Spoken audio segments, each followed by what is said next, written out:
Okay, so just an introduction here. I'm Nicola Brough and I'm here with my good friend Harriet Kitchen, and we're here today to share a little bit about our journeys and how we met. So last November, and Harriet and I met for the first time as we were both on a women's retreat in Egypt together.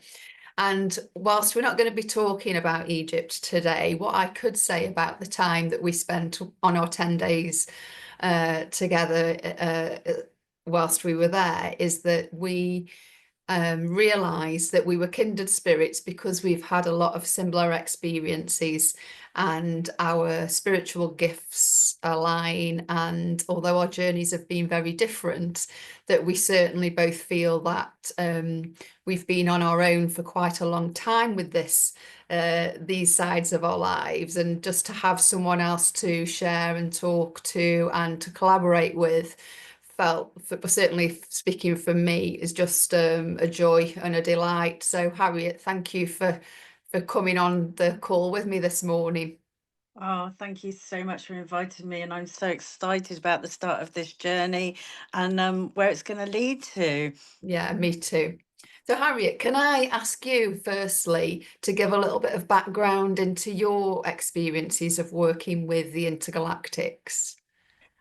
Sure, absolutely. Well, I suppose my journey started when I started my shamanic practitioner training in 2009, and well, obviously, I've been connected to the galactic since birth. Before then, I remember at 7 being taken off in a spaceship in a dream in a field in Glastonbury.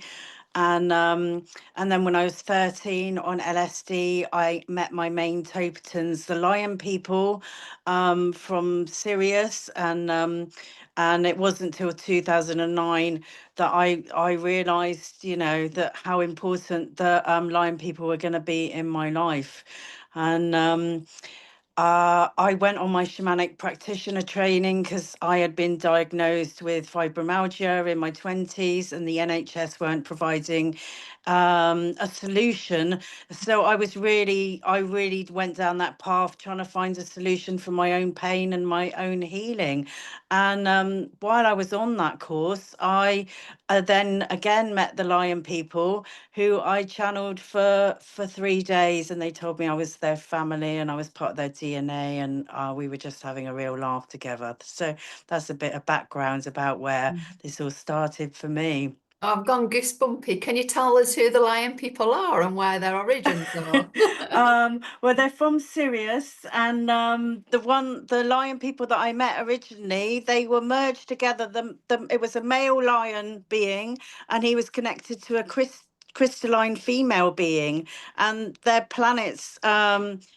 They ended up living on the same planet because their planets were destroyed, and they formed a divine masculine and feminine union. And yeah, they're from Sirius, so yeah.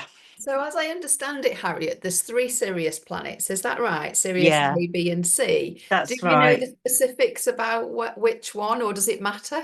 Yeah, no, they merged between A and B Okay, together. So the crystalline people were okay, from one, and the lion people from another, and they merged on C, I think, okay. So, can I just ask another question about this then? So, when we're talking about intergalactic beings, for those people that don't know, um, my experience of intergalactics is that whilst they can come to me in a form sometimes, it's my gift is more of a knowing, Yeah. but it's about the frequency in which they are delivering and transmitting to me through our exchanges. That's the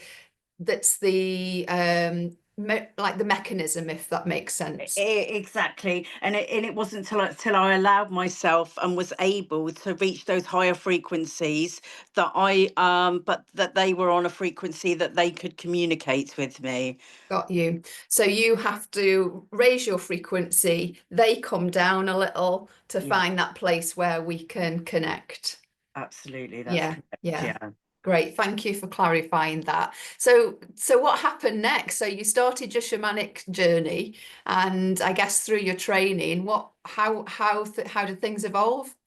Well, things evolved where I met a lady down the road, and from me, I was living in Bristol, and I met a lady down the road that had also channeled the lion beings, and a week before we met, she had downloaded a healing system called Lying Heart Healing from the Lion people, and so I was one of the first people to learn that from her, and then it's like a form of Reiki, but Yeah, it's called Lion Heart Healing, and it really cracks open your heart, and it's really joyful, fun loving. You feel the fun and the joy from the healing from the lions. And Leonie Cole, she introduced me to Sue Colston in Avebury, who does work with Avebury, right. and she works with the multi-dimensional beings from all sorts of different planets. And I went along then to Avebury to connect with other star races on in the Star Nations, Oh, I'm which so I excited. continue to do today. So just for those that may not be, I guess, familiar with Avebury. So Avebury is obviously a location in the UK, and it's a large sacred site, and is very potent. And what we know about the sacred sites now is that they are portals, and also, I guess, connection points for the intergalactics, in which they can connect with us here on the earth. That's Is right, that a yeah. good, sort of Absolutely. point? And I feel it's a transmitter as well, where you can gather this information and then it's carried through the ley lines and the dragon lines through England and round worldwide. That's right. Yeah. Thank you, Harriet, for adding that. That's really exciting. So the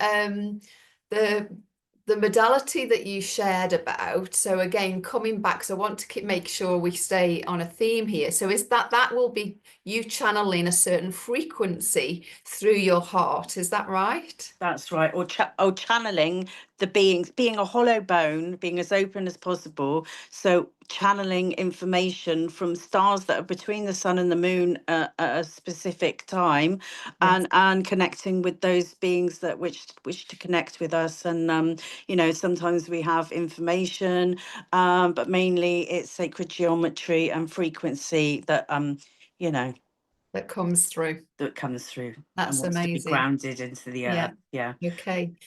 So that yeah, I've got so many so many questions. So coming back to your training then and how that all unfolded. So that was 2009. How long did your shamanic training go on for? It was a year practitioner course with 6 months carrying on, but then I carried on. I carried on doing a medicine wheel course with the same elders, Elsa Mappers and Howard Mappers, in Glastonbury. So I did another few years of the medicine wheel, Yeah. and attending the shamanic gatherings. And there, I had a calling to go to Colombia with a dear friend of mine, Antar Karana. So my training has evolved and carried on every year. I haven't stopped learning. Sure. I mean, it just sounds an incredible journey and unfolding, Harriet. And I feel really blessed to be in the presence of someone with all of this wisdom and skill, that evidently you are. And I guess just for me to reflect something back, you're such a humble person. And I really appreciate that about you, because I know that you're so wise and you've Oh, got so much depth, and yet you're very humble, and I think that's a really beautiful quality that well, you thank have. you. But yeah, really excited to sort of explore more. So obviously, like you say, you've been on this journey and it's ongoing for you, and you're learning all of the time and you're opening all of the time. What what do you how do you connect with the intergalactics? Have you got a certain process that you follow? Yeah, so I always connect through my shamanic training, where I make a sacred space in nature, and I've been trained to do the lower, middle, and upper worlds. And when I'm in my sacred space of nature, I then ask where I need to go. I set an intention. It's all about intention. Set an intention about where I need to go, and then that's when the galactics and the healing happens. So are you working for your own healing at times, or are you always working on behalf of someone else, or sometimes for the collective, or is it all of those things? All of those things, yeah. Yeah. Yeah. And do do you ever have an occasion where you don't make a connection? Um, yeah, there's depending on how great the healing needs to be for someone else. That's it can be grand and big, or sometimes the visuals are more, or sometimes it's more telepathic instead of visual, and sometimes it's really grounded and earthly. Yeah, yeah. So I guess, I guess I can just share a little bit of my process, if I may. So Please. because I've not trained through the shamanic framework, my way of connecting is a little bit more unstructured, but like you, I always use an intention. I always ask for some protection, and I always trust that who's coming forward is what, is the frequency that's required. Mm, And for me, I don't have so many visuals, but I have a knowing, and mm, I think the telepathy for me is also the way, because I get the information clearly in my head, yeah, my mind's really still and the words come through, or I just know stuff, yeah, which obviously for people that are a little bit more cynical might go, well, how do you know that? And I guess it's just years of refining my intuition yeah, that I mm, I don't question it anymore, yeah. because there's I guess for me there's a level of truth, and there's for me the truth, there's a frequency that comes with truth. And I know Agreed. I'm noticing I'm talking about frequency an awful lot in this Oh, conversation, but I think this is key to yeah, what we're doing. agreed. And um, I know, Nicola, that you've got a background of cranial Sacral therapy. yeah, Yes. and the healing you've done on me, it's just worked miracles and got rid of my pain, and I know how skilled you are. But I like what you had to say about discernment and protection, really, like, and it's taken me a long time. There's a lot of false light out there. There's a lot of guys pretending to be of something that they're not, like, Mm. and it's taken me a lot of years to discern and feel in my heart and actually question whether these guides are for the light and love, and whether they're here to help humanity. And Yes. and now it comes from a feeling in my heart, and I feel into an energy, and I can feel whether it's from love or not. And Yeah. that's comes from experience. Yeah, yeah. Thank you for bringing that in, Harriet. I think it's a really important point. As you say, the spectrum of frequency and light is so great. Mm. And you're right, discernment is really important. And, again, I've been like you, I've been on this journey, consciously been on obviously we've been on this journey all our lives and multiple lives, but consciously I would say since 2000, there or thereabouts. So 25 years now. And I think there's been times where I have tuned into, I'd say, frequencies of a lower level. Yeah. And I needed to do that because there was learning in that for me. Ah, yes, Yeah. And exactly. and There's I no right think, or wrong. Yeah. yeah, exactly. And I think that's the thing to encourage others. There's never a judgment here. It's about experience. It's about feedback, isn't it? It's so whatever sort of unfolds for you, it's trusting, isn't it, that there will be, take the lessons from it and move on.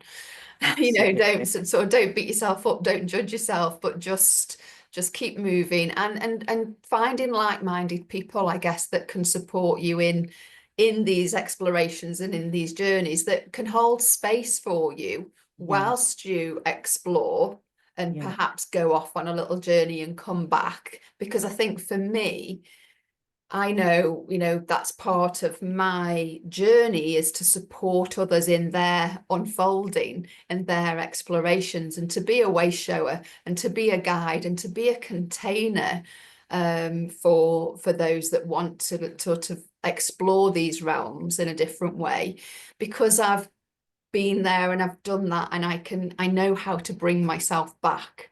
And I think that's the important piece, isn't it? To really be able to, like you say, not to try and skip through the learning, to Yeah. really, take your time and make sure you're grounded and, yeah, Yeah. being discerning and protecting yourself whilst you're working. Absolutely. And even those experience, I've had experience with dark entities, and gone down a really dark night of the soul and dark paths and that night, and it's all a learning experience, and like you say, I couldn't tell, I couldn't tell the light unless I'd been contacted by those darker entities as Yeah. well.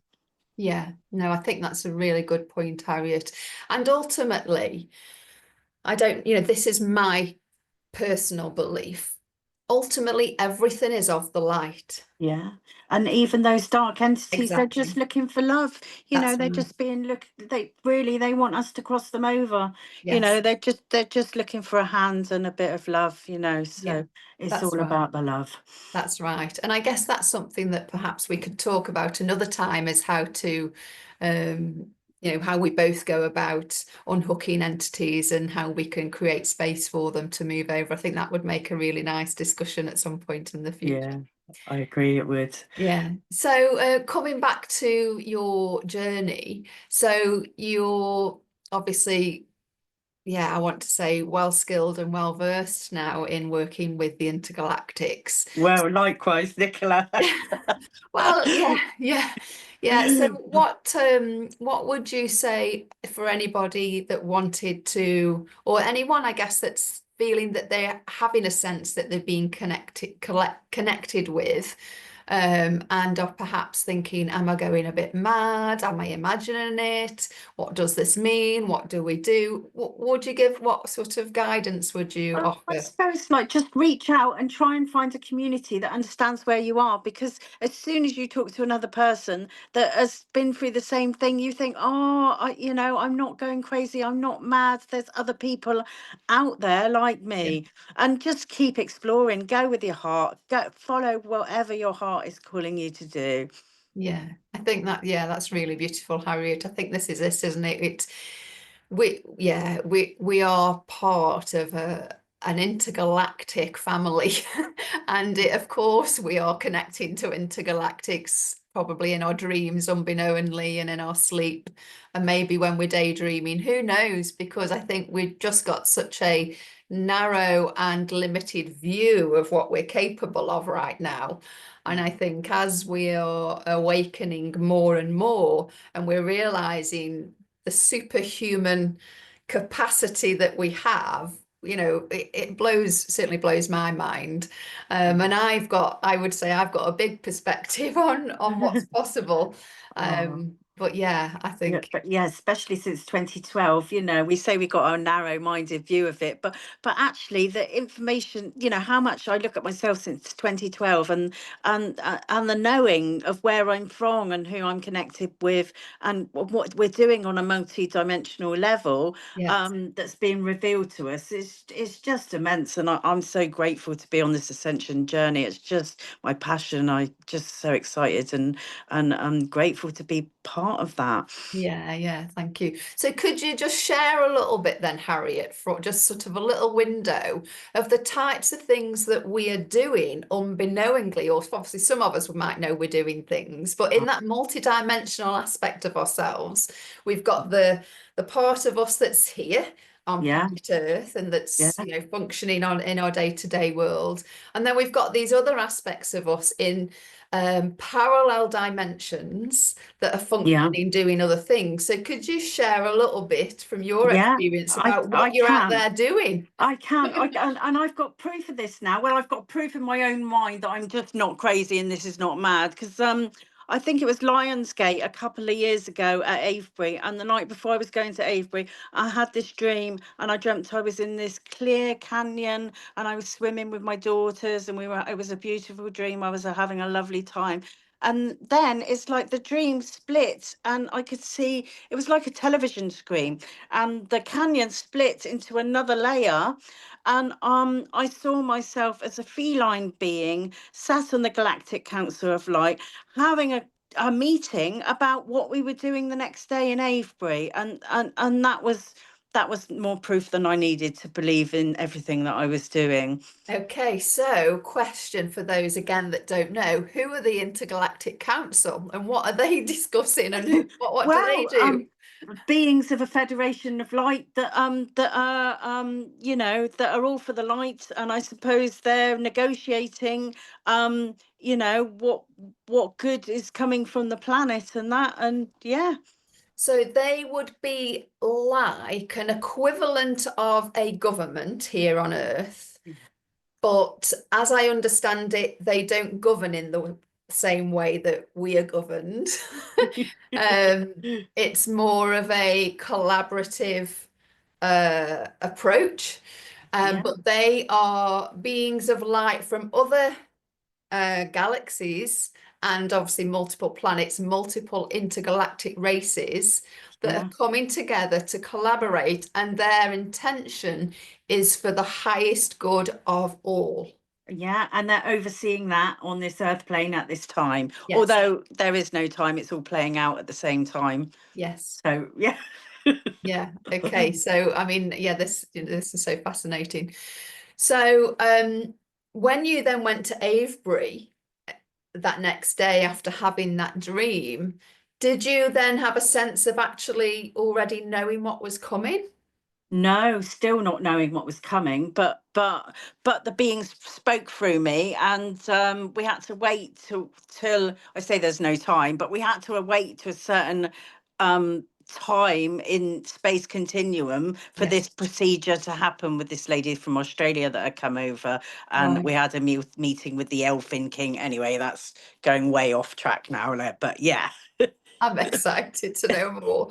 But I do, so I guess yeah, that's really interesting that you share that. So what I could share um from Lionsgate a couple of years ago also Yeah, is that me and two friends of mine were called to go to Anglesey, yeah, and we were camping, and we were sitting around the campfire, and we were guided to connect with each other. We call it a triangulation.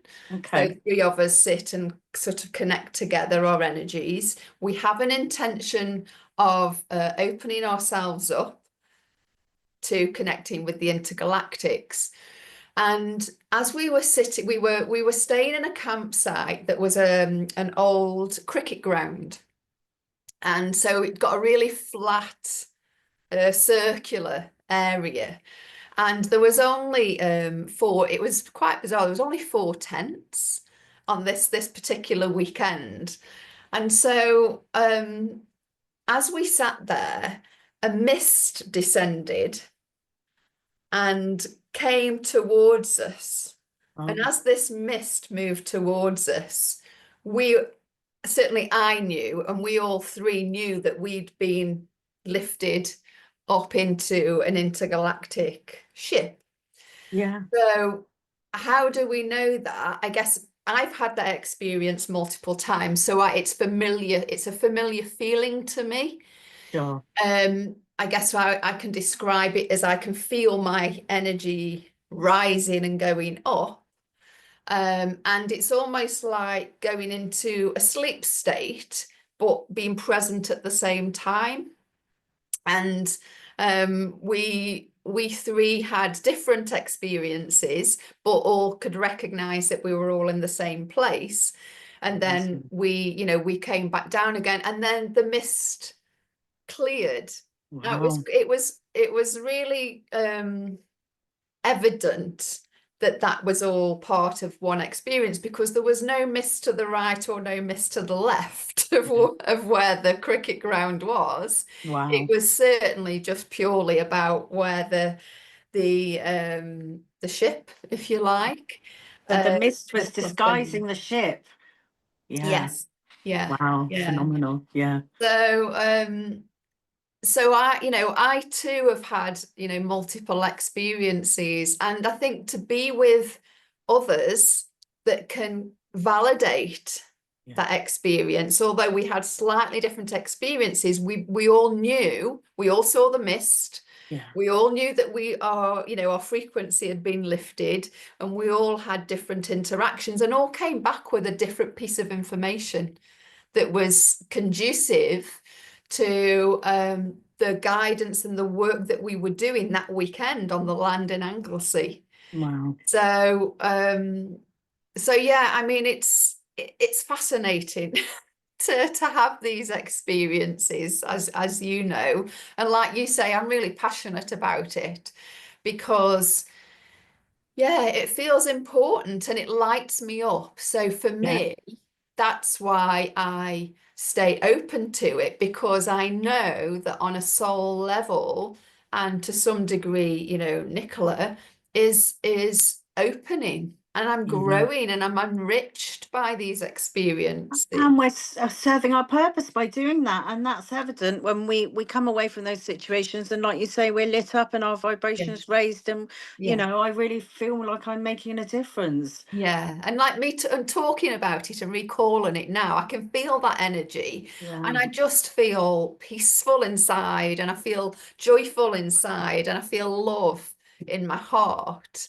Yeah. And so yeah, it's like, why wouldn't I do more of that?